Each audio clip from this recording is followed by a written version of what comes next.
I used to love to watch The Honeymooners. Do you remember the Needles and Pains episode where Ralph goes to war rather than pay a $5 a month rent increase?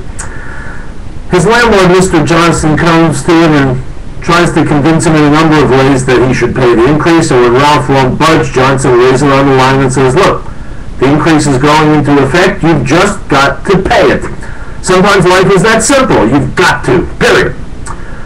We've got to accept some things in life, like it or not, like death and taxes. It's the way the world works, and all the jumping up and down and lamenting and shaking your fist at the heavens won't change things.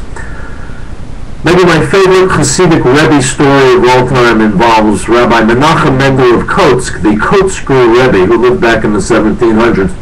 The story goes that there was a young chassan who came to study at the yeshiva of Kotzk, and after several months he was at his wit's end. He came to the Rebbe, and he complained to him tearfully. He said, Rebbe, since I came to Kotzk, I am filled with uncertainty and doubt. I question everything. I'm never happy. I can't study. I can't pray. All I do is cry all the time. Help me, Rebbe.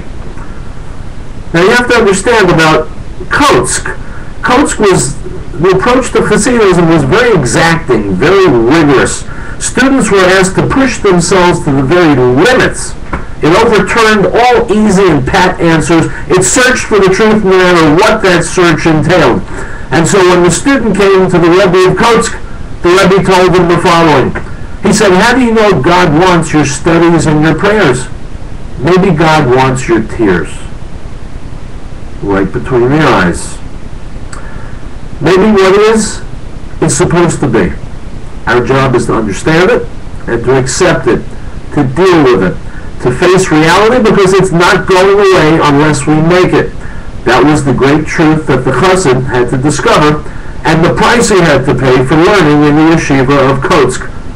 Sometimes you've just got to pay it. My name's Riell. I'm Yisrael Chai.